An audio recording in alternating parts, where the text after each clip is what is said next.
Assalamualaikum warahmatullahi wabarakatuh. Selamat siang semuanya. Apa kabarnya hari ini?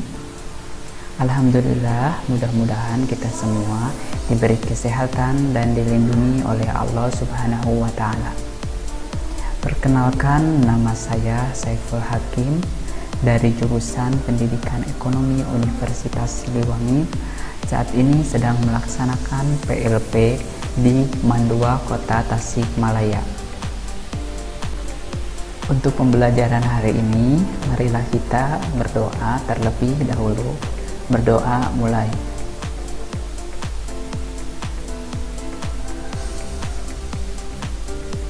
Adik-adik, untuk pembelajaran kali ini yaitu kita akan mempelajari tentang permintaan. Tujuan dari pembelajaran kali ini, yang pertama, siswa dapat menjelaskan pengertian dari permintaan. Yang kedua, siswa dapat menjelaskan faktor-faktor yang mempengaruhi permintaan. Yang ketiga, siswa dapat menjelaskan tentang hukum permintaan. Dan yang keempat, siswa dapat menjelaskan fungsi dari permintaan. Selanjutnya, apa sih pengertian dari permintaan itu sendiri? Ada yang tahu? Permintaan adalah sejumlah barang atau jasa yang diminta dan datangnya itu dari pihak rumah tangga konsumsi yang membeli dan yang mengkonsumsi sebagian besar barang. Sebagian barang besar yang dikonsumsi atau jasa. Faktor-faktor yang mempengaruhi permintaan. Di antaranya yang pertama ada harga barang.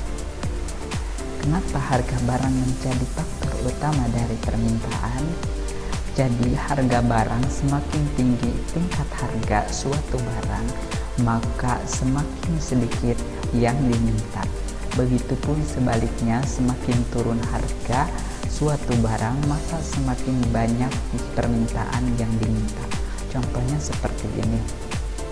Ketika barang tersebut mahal, contohnya seperti handphone. Nah, adik-adik sekarang sangat membutuhkan sekali ya handphone. Ketika harganya itu mahal, contohnya handphone Apple. Ketika harganya mahal itu pastikan jarang yang membeli. Karena apa? Karena mungkin tidak berkemampuan untuk membeli, otomatis yang membelinya sedikit ya. Jadi ketika harganya naik, maka pembelinya pun akan turun. Begitupun sebaliknya, wah Apple ini udah turun nih, udah murah. Nah, begitupun harganya itu turun, maka pembelinya pun akan meningkat. Seperti itu. Yang kedua yaitu pendapatan konsumen. Jika pendapatan konsumen naik, maka permintaan terhadap suatu barang akan naik. Begitupun ketika pendapatan konsumen turun, maka permintaan terhadap barang itu sendiri akan turun. Contohnya seperti orang tua adik-adik mendapatkan gaji yang sangat besar. Nah, begitupun ketika mendapatkan gaji yang sangat besar, maka orang tua adik-adik membeli barang-barang itu pun akan meningkat pula. Contohnya seperti pembelian makanan, terus pembelian pakaian itu pun akan meningkat karena pendapatan dari orang tua adik-adik pun meningkat. Jadi pada intinya ketika pendapatan meningkat, maka permintaan pun akan meningkat. Yang ketiga yaitu harga barang substitusi dan harga barang komplementer. Apa sih yang disebut dengan harga substitusi itu sendiri? Barang substitusi itu sendiri merupakan suatu barang yang saling mengganti ataupun pengganti. Contohnya seperti gas LPG dan minyak tanah. Nah, dulu itu ketika kita masak menggunakan minyak tanah ya, tetapi sekarang ada gas LPG. Nah, apa gas LPG ini? Sebagai barang substitusi. Substitusi itu barang pengganti dari minyak tanah itu sendiri. Dan kita sekarang sering menggunakannya itu hanya gas LPG saja. Sedangkan untuk barang komplementer yaitu barang sebagai pelengkapnya. Maksud dari barang pelengkap itu sendiri, maka ketika barang itu tidak ada yang satunya lagi maka tidak lengkap. Contohnya seperti kendaraan, mobil sama bensin. Nah, ketika tidak ada bensin maka mobil itu tidak akan berjalan. Begitupun sebaliknya, hanya ada bensin saja tetapi mobilnya tidak ada, itu pun tidak akan berjalan gitu. Maka dari itu barang substitusi dan barang komplementer ini sangat mempengaruhi terhadap permintaan. Yang keempat yaitu selera dari konsumen. Semakin tinggi selera konsumen, maka semakin tinggi pula permintaan. Sedangkan semakin turun pula selera konsumen, maka semakin turun juga permintaan. Jadi apa sih yang dimaksud selera itu? Selera itu kadang seperti keinginan ya, ataupun motivasi seseorang untuk membeli suatu barang. Contohnya ketika pas awal turunnya handphone Samsung ataupun Apple, adik-adik itu pengen motivasinya itu pengen mendapatkan barang tersebut. Nah, lama kelamaan adik-adik kan merasa bosan ya atau ketika sudah memakainya. Nah, seleranya itu pun akan turun gitu. Jadi selera itu kadang kayak seperti motivasi seseorang gitu dalam memiliki suatu barang tersebut.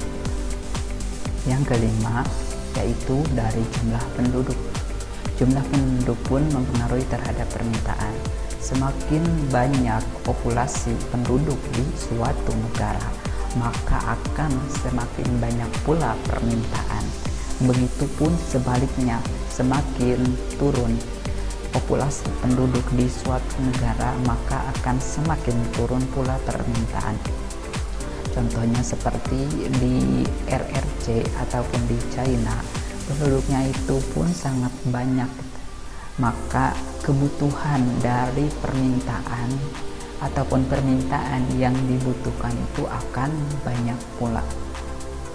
Hukum dari permintaan. Apa sih hukum dari permintaan itu sendiri? Hukum permintaan yaitu jika harga barang naik, maka permintaan terhadap suatu barang pun akan turun. Begitupun sebaliknya, jika harga suatu barang turun, maka permintaan terhadap suatu barang tersebut akan naik. Selanjutnya, fungsi dari permintaan. Fungsi dari permintaan itu dirumuskan dengan QD sama dengan min AP tambah B.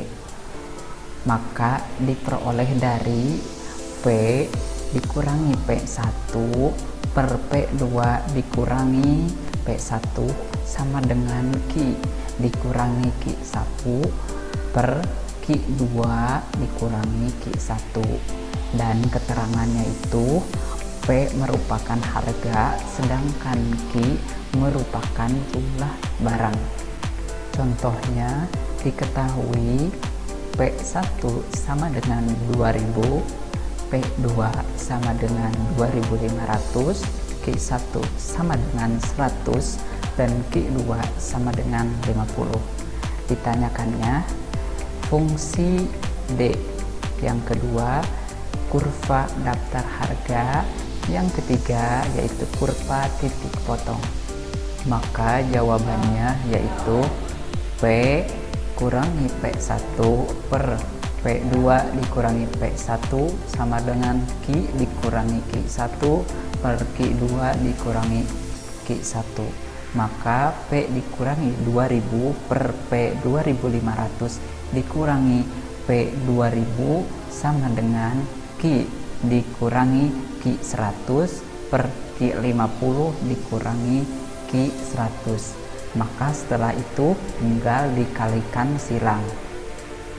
Jadi hasilnya yaitu min 50P kali 100.000 sama dengan 500 Q dikurangi 50.000. Maka hasilnya min 50P sama dengan 500 Q dikurangi 50.000 dikurangi 100.000. maka min 50P sama dengan 500Q dikurangi 150. Hasilnya P sama dengan 500Q per min 50 dikurangi 150 per min 5. Maka hasilnya P sama dengan 10Q ditambah 30.000. Setelah itu belum beres, 10Q sama dengan min P tambah 3000. Q sama dengan min P per 10 ditambah 3000 per 10. Maka Q sama dengan min 1P per 10 tambah 300. Selanjutnya dari kurva daftar harga. Di dalam kurva ini yang pertama ada P, yaitu P itu price, harga, dan Q sebelah kanannya yaitu tentang jumlah barang yang diminta. Di sini dituliskan bahwa ketika harga 2000 maka permintaannya 100. Yang kedua, ketika harga 2100 permintaannya 90. Yang ketiga, ketika harga 2200 maka permintaannya itu 80. Begitupun seterusnya, yaitu permintaannya pun akan menurun ketika dijelaskan bahwa harga itu naik maka permintaan pun akan turun. Nah, di sini dijelaskan berdasarkan tadi rumus ya. Rumus dari permintaan atau fungsi dari permintaan itu Qd sama dengan min 110P ditambah 300. Maka tinggal masukkan angka pada tabel P. Maka Qd sama dengan min 110 dikali 2000, yang P nya itu diisikan 2000 ditambah 300 sama dengan hasilnya min 2000 bos. Maka hasilnya min 200 ditambah 300 sama dengan 100 dan seterusnya ya. Dilanjutkan sampai P yang harganya itu 2500, mohon maaf. Yang selanjutnya yaitu dari kurva permintaan. Di sini ada kurva permintaan. Nah, kurva ini terdapat yang ke atas P yaitu price dan yang ke pinggir yaitu tentang Q ataupun permintaan. Nah, di sini tadi yang di dalam tabel ya, tabel P dan tabel Q ini dimasukkan ke kurva. Nah, kurvanya itu yang paling atas tadi ya, harganya itu dari mulai 2500 sampai 2000, sedangkan untuk yang Q-nya itu adalah dari mulai 50 sampai 100. Nah, maka di dalam kurva permintaan ini garisnya itu secara garis lurus itu menurun ya, dari harga 2500 sampai 100 permintaan. Jadi dalam kurva ini kurvanya menurun, maka semakin tinggi harga maka semakin menurun juga permintaannya.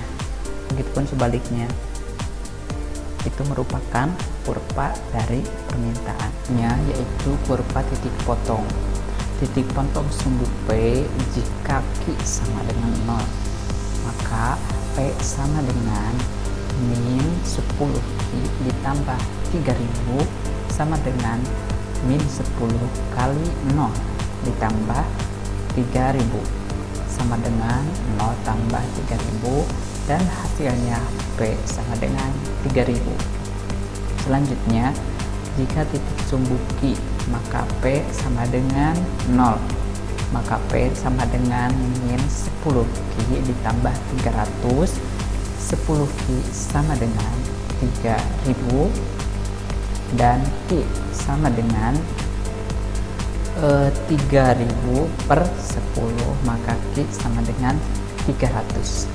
Jadi di dalam kurva titik potongnya itu ada titik sumbunya yaitu P ya, titik sumbunya 0,3000, sedangkan titik sumbu di Q sama dengan 300,0.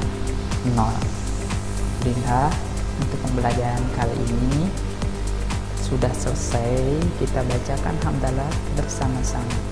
Alhamdulillahirabbil alamin. Dan untuk selanjutnya nanti ada soal latihan yang harus dikerjakan oleh adik-adik, hanya satu soal saja, mohon dikerjakan. Sekian, assalamualaikum warahmatullahi wabarakatuh.